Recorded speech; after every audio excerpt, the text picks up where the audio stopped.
नमस्कार दोस्तों, आज मैं आपको एक बताने वाला हूँ जबरदस्त बिजनेस प्लान। इस बिजनेस प्लान में आपको एक बार इन्वेस्ट करने हैं 62,100 रुपए और आपको मिलेंगे हर महीने 9,765 रुपए पूरे एक साल के लिए। इनफैक्ट मैं आपको एक सच घटना बताऊं जिसमें एक रिटायर्ड फौजी ने करीब 2.5 लाख रुपए इस कंपनी में अपने लगाए और जब कुछ महीनों तक उनका रिटर्न लगातार आने लगा तो उन्होंने अपनी बेटी की शादी में अपने रिश्तेदारों को ये बात बताई और यकीन मानिए दोस्तों, उनके कुल 100 रिश्तेदारों ने करीब 7 करोड़ रुपए इस कंपनी में लगा दिए। लेकिन कहते हैं ना, जब पेड़ बहुत बड़ा हो जाता है तो उसकी शाखाएं चरमराने लगती है। The CBI has registered an FIR to investigate the bike bot scam.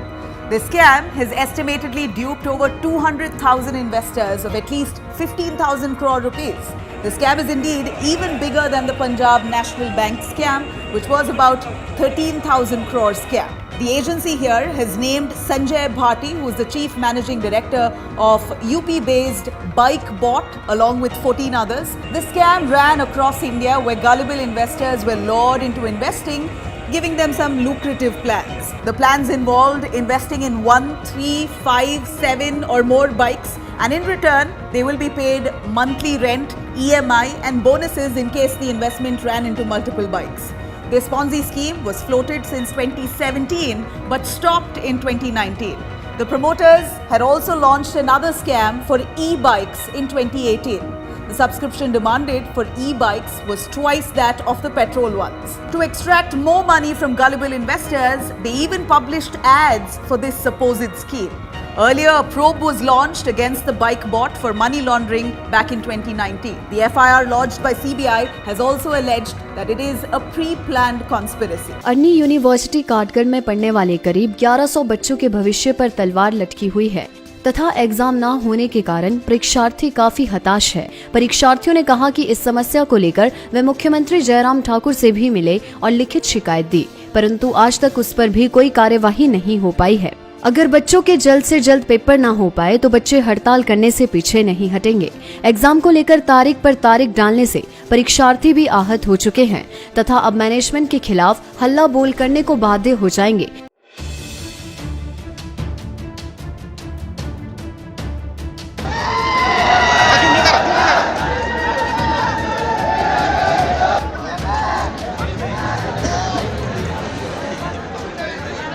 Pathankot ਦੇ ਲਾਗੇ ਹਿਮਾਚਲ ਪ੍ਰਦੇਸ਼ 'ਚ ਪੈਂਦੇ ਅਰਨੀ ਵਿਸ਼ਵ ਵਿਦਿਆਲੇ 'ਚ ਪਿਛਲੇ 9 ਮਹੀਨਿਆਂ ਤੋਂ ਚੌਥਾ ਦਰਜਾ ਕਰਮਚਾਰੀਆਂ ਨੂੰ ਤਨਖਾਹ ਨਾ ਮਿਲਣ ਕਾਰਨ ਪਰੇਸ਼ਾਨ ਕਰਮਚਾਰੀ ਅੱਜ 7ਵੇਂ ਦਿਨ ਲਗਾਤਾਰ ਹੜਤਾਲ ਤੇ ਬੈਠੇ ਰਹੇ।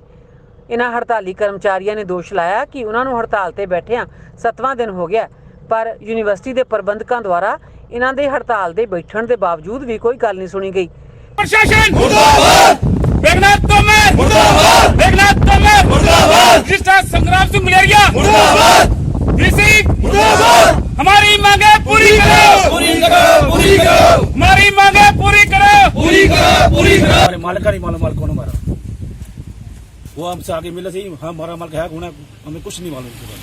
और उसके बाद जो भी जहाँ कुछ होता है उसके जिम्मेवार जी हमारे अभी प्रशासन होगा जी, रजिस्ट्रार होगा, वीसी होगा और तोमर होगी। अरनी विश्वविद्यालय का सारा स्टाफ अपनी मांगों को लेकर पिछले 1 सप्ताह से हड़ताल पर है, किंतु उनकी किसी भी मांग की सुनवाई नहीं हुई। हमें ना यूनिवर्सिटी के अंदर जो रेगुलर सैलरी नहीं मिल रही है और कोई मसला नहीं है, रेगुलर सैलरी मिले तो यूनिवर्सिटी ठीक ढंग से चले, हम तो ये चाहते हैं। लेकिन अभी जितनी बार इन्होंने प्रॉमिसेस किए हैं, इन्होंने कोई प्रॉमिस पूरा नहीं किया है। अगर कहा है इतनी तरीका डालेंगे फिर नहीं डाली, फिर कहा ये डालेंगे फिर नहीं डाली। अब मजबूर होके हम फिर पीसफुल स्ट्राइक पे उतरे हैं। अब सोचा कि ऐसे अकेले बैठने से कोई फ़ायदा नहीं है, कम से कम लोकल एडमिनिस्ट्रेटर को तो जाके इन्फॉर्म करें कि हमारी ये स्थिति है। सर पहले वो ये अर्नी यूनिवर्सिटी ने ली है पेंटा ग्रुप में, तो इसके बारे में क्या? देखो ऐसे है ना, हमें नहीं पता वो नए टेक ओवर करे हैं या पुराने छोड़ गए हैं। ये 2 यूनिवर्सिटीज़ का आपसी मामला है और यूनिवर्सिटी के जो ग्रुप्स हैं उनका आपसी मामला है, ये हमारा मामला नहीं है। वो आपस में जो सेटल करना वो करें, लेकिन टीचर्स हम 8 दिन से बाहर बैठे हुए हैं, ठीक है, इतनी ठंड भी है। हमने एक ही बात की रजिस्ट्रार सर से, बीसी सर से कि हमें मैनेजमेंट सर से, मैनेजमेंट से बात करो हमारी। वो बोले मैनेजमेंट बोलते हम इनसे नहीं मिलेंगे, चाहे बाहर बैठे रहो 10 दिन 20 दिन महीना में, हम इनसे नहीं मिलेंगे। हमारे बीच में हैं एक शिक्षाविद हैं, एक उद्यमी हैं, एक प्रगतिशील उद्यमी बोल सकते हैं, शिक्षाविद बोल सकते हैं, श्री विवेक सिंह जी। विवेक सिंह जी हैं अर्नी यूनिवर्सिटी के जो प्रतिष्ठित विश्वविद्यालय है हिमाचल का या देश के प्रतिष्ठित विश्वविद्यालयों में शुमार हो रहा है, उसके चांसलर हैं। बहुत मिलनसार इंसान हैं, बहुत प्रोग्रेसिव हैं।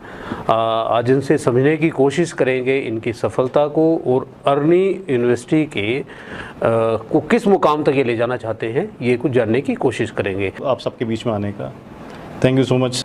उनको खाना सर्व होने से पहले हम वो खाना खुद खाते हैं, कभी कभार हम उनके लिए खाना भी बनाते हैं। हाँ, एक दिन थोड़ा सा बंदा फीस के लिए लेट हो जाए, 5 रुपए नहीं छोड़ते ये अपने। क्या मार्गदर्शन देना है जी, बच्चों का कैसे प्लेसमेंट करना है, हम उस पर काम। पिछले 2 सेमेस्टर से ये चल रहा है, छुट्टियां। हम पागल नहीं खड़े आज यहाँ पे, अगर हमारा गुस्सा है तो है। पहले हम लोग टॉप 20 में भी नहीं होते थे जी, जी। यूनिवर्सिटी जो है, पिछले 1 साल में हम लोग टॉप 5 में आ चुके हैं।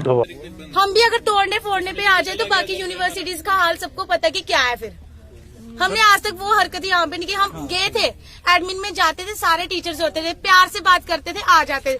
नहीं, आज सोल्यूशन निकलेगा, कल सोल्यूशन निकलेगा। पर पिछले 3 सेमेस्टर से यही चल रहा है यहाँ पे, किसी ने कुछ नहीं किया।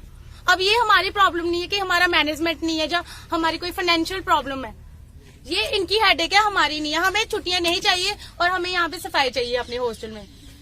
लड़कियां इतनी बीमार हो रही हैं, पता नहीं लड़कियां क्यों नहीं आज बोल रही हैं। प्लीज कुछ बोलो, चुप रहने से आपका कुछ नहीं होगा। यहाँ पे कुछ बोल दो। आज कितने दिन चुप रहोगे, क्या होगा? मेरे को तो ये भी बात बोली गई है, आके ना तुम्हारी डिग्री पे भी बात आ सकती है, देख लेंगे क्या कर लेंगे डिग्री का। रख ले अपने पास, रख ले 5,000 लाख रुपए अपने पास। यहाँ की डिग्री लेके जाना, मेरे को लग रहा है कि जम्मू बंद ना हो जाए यहाँ की डिग्रियाँ। कश्मीरियों को खान पान का जो है ये उस हिसाब से वहाँ बाहर यूनिवर्सिटी में नहीं मिलता है, जिससे बच्चा बड़ा परेशान होता है। और बच्चा अगर we will take the example of B pharmacy, 4 साल बच्चे को यूनिवर्सिटी में बिताने हैं। मैं ये कह रहा हूँ कि as a parent, as a student, उसके बाद एज ए कंसल्टेंट, ये बच्चा अपनी जिंदगी के अनमोल 4 साल वहाँ देता है, और इन 4 सालों में ये खान पान के मामले में सुकड़ जाता है, फिर क्या फायदा इसकी डिग्री का।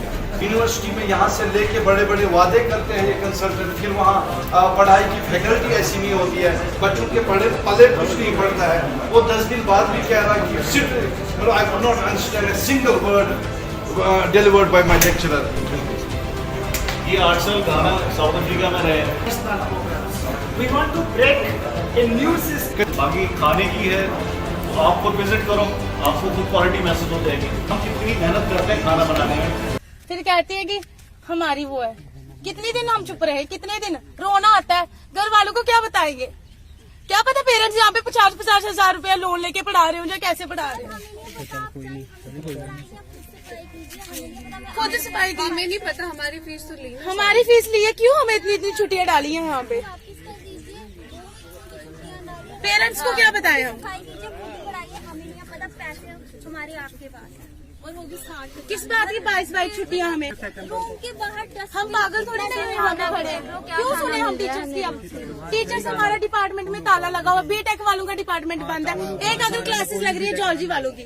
हमें उनसे क्या मतलब? हमारा सीएससी वालों का डिपार्टमेंट नहीं लग रहा, बीटेक वालों का नहीं लग रहा, तो हमें बाकियों से क्या मतलब? अपने डिपार्टमेंट से मतलब है। एमएसटी नहीं हुए सर डे। और जो लास्ट ईयर वाले वो उनकी बच्चों की डिग्री कहाँ पहुँचेगी? जाके सेमेस्टर खत्म होगा अगले अगस्त में। अगस्त में खत्म हुआ तो फिर कहाँ जाएंगे हम लोग? हमने अगर अपना प्रोजेक्ट लगवाना, जॉब करनी है, आगे मास्टर्स में एडमिशन लेनी है, वो भी मार्च में होती है। अर्नी के इश्यूज है। आज तक जो लास्ट बच्चे करके गया उनकी माइग्रेशन तक नहीं मिल रही, उनको जो वहाँ पे लेट फीस पड़ रही है। रिजल्ट नहीं आया तक। फिर मुंह पे आके बोलते देख लेंगे जब तुम्हारे रिजल्ट्स आएंगे। क्या कर लोगे? सप्लियां दे लोगे, ले लेना 1000 रुपया उसका। पहले सफाई कीजिए, हॉस्टल की चाहे सभी चलिए, आप हमें नहीं पता हमारे हॉस्टल की सफाई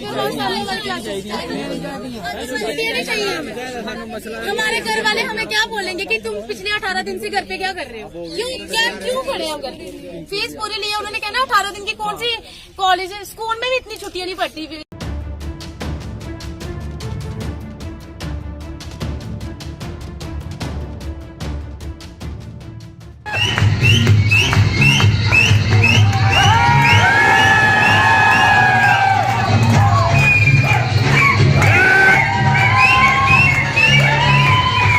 आपको दिखाई दिए होंगे, तो वो कैसे आ गई? फ्री में ही आ गई था क्या? करोड़ों रुपया उनके ऊपर खर्च हुआ और वो पैसा किसका था? वो आप लोगों का ही पैसा था। इसलिए मैं बता रहा हूं, लोगों के पैसे से आपको पता होगा बहुत बड़ी बड़ी पार्टियां की गई, बहुत बड़े बड़े आयोजन किए गए। वो पैसा किसका था? वो पैसा जो आपने बाइक बोट कंपनी में इन्वेस्टमेंट किया था, वही पैसा को वहां यूज किया था ऐशो आराम के लिए। करोड़ों रुपए खर्च करके बड़े बड़े मुशायरों का आयोजन हुआ था। अगर आप लोगों को याद होगा, मेरे को याद दिलाने की जरूरत नहीं, बहुत बड़े बड़े मुशायरे हुए थे, बहुत करोड़ों रुपए पानी की तरह बहाए गए थे। बड़े बड़े जो शायर हैं उनको लाने के लिए, कस्टमरों को अट्रैक्शन पैदा करने के लिए। तो वो पैसा दोस्तों किसका था? आप लोगों का पैसा था। अगर मतलब अभी समझ ही रहे होंगे ये सब पैसा किसका था? आप लोगों का पैसा था। जगह जगह कंपनी के अंदर हजारों एकड़ों जमीन के अंदर प्रोसेसिंग की गई, जगह जगह पर ये सब पैसा किसका था? आप लोगों का पैसा था। इसलिए मैं बोलता हूं कि कभी भी आपको पूरा अमाउंट न तो आज तक मिला है किसी को, और नहीं आप लोगों को मिलेगा। मुझे ये नहीं पता कल से मेरी औलाद किस स्कूल में जाएगी, मेरे पे उसकी फीस तक देने को पैसा नहीं है। हम सब भिखारी बन के खड़े हो गए सर सड़क पे। एक ऑलरेडी फ्रॉड करके जेल में बैठा हुआ है संजय भाटी के नाम से, जिसने बाइक बोर्ड का फ्रॉड किया है। अब ये जो है 400 करोड़ का एक और फ्रॉड करने जा रहे हैं। लगभग ये कंपनी 400 करोड़ का घोटाला करने जा रही है अगर ये चीज चालू नहीं होती है। उसके अलावा जो सबसे बड़ा भय है सबके बीच में, इसी कंपनी का एक निदेशक 1300 करोड़ की एक ऑलरेडी फ्रॉड करके जेल में बैठा हुआ है संजय भाटी के नाम से, जिसने बाइक बोर्ड का फ्रॉड किया है। अब ये जो है 400 करोड़ का एक और फ्रॉड करने जा रहे हैं। और हिंदुस्तान के इस टाइम 19 राज्यों से इस वक्त आपके सामने ये लोग खड़े हुए हैं। और मेरे ख्याल से जिस प्रकार से इसी कंपनी के 1300 करोड़ का एक घपला करके मिस्टर भाटी गायब हो चुके हैं, ऐसे ही शायद एक और 400 करोड़ ये और करने वाली है घोटाला। वर्ल्ड प्रेस फ्रीडम डे, और जो व्हिसल ब्लोअर से इंफॉर्मेशन लीक हो रहा है, and this creating a big problem for us, क्योंकि जर्नलिस्ट का फ्रीडम होना चाहिए।